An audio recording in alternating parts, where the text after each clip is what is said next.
हटाओ हाथ। कक्षा 10 गृह विज्ञान महत्वपूर्ण बहुविकल्पी प्रश्न बोर्ड परीक्षा में आने वाला 2024। प्रश्न, काटने से पहले कपड़े पर किससे निशान लगाना चाहिए? फ्रेंच चाक से, पेंसिल से, मिल्टन चाक से, पेन से। तो निशान कपड़े पर हमेशा मिल्टन चाक से लगाना चाहिए।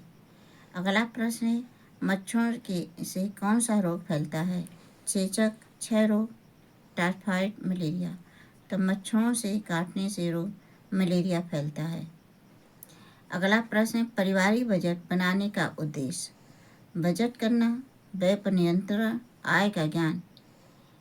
पारिवारिक बजट हमेशा बजट भी करना चाहिए, व्यय पर नियंत्रण रखना चाहिए, आय का ज्ञान भी होना चाहिए, ये सभी होता है। अगला प्रश्न है, बचत सुरक्षित रखने का प्रमुख साधन है? बाकस में रखना, बैंक में जमा करना, पड़ोसियों के घर रखना, इनमें से कोई नहीं। तो हमें अपना सुरक्षित सामान करना है, बचत करना है तो बैंक में जमा करना, ये सही है।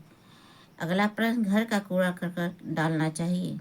कूड़ेदान में, घर के किसी कोने में, गली में, पड़ोसियों के घर के सामने। घर का कूड़ा हमेशा कूड़ेदान में डालना चाहिए। अगला प्रश्न है, 1 किलोग्राम में कितने ग्राम होते हैं?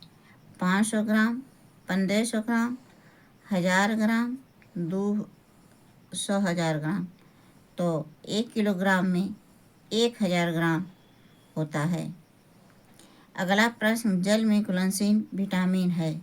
Vitamin A, B, C, vitamin B, C, vitamin A, D, vitamin E के। तो जल में घुलनशील विटामिन बी, सी होता है। अगला प्रश्न है, मानव शरीर में फेफड़ों की संख्या होती है? 1 फेफड़ों, 2 फेफड़े, 4 फेफड़े, 5 फेफड़े। तो मानव शरीर में फेफड़े 2 फेफड़े होते हैं। अगला प्रश्न है, रसोई के सबसे निकट होना चाहिए? डाइनिंग रूम, शयन कक्ष, भोजन कक्ष, बच्चों का कमरा। तो रसोई के घर के सामने भोजन कक्ष होना चाहिए, ये ऑप्शन सही है। अगला प्रश्न है, नील का प्रयोग किस वस्त्र पर करते हैं? रेशमी, ऊनी, रंगीन, सफ़ेद, सूती। तो हमें नील का प्रयोग हम सफ़ेद सूती वस्त्र पर करते हैं, ये ऑप्शन सही है। अगला प्रश्न है, रोगी का भोजन होना चाहिए? गरिष्ठ, चटपटा, सुपाच्य, बिना पका। तो रोगी का भोजन सुपाच्य होना चाहिए, जो आसानी से पच जाए। हमारे चैनल को लाइक करिए, सब्सक्राइब करिए, शेयर करिए और इसे पढ़िए, अच्छे नंबर लाइए, अपना बोर्ड पेपर में अच्छा सफलता पाइए।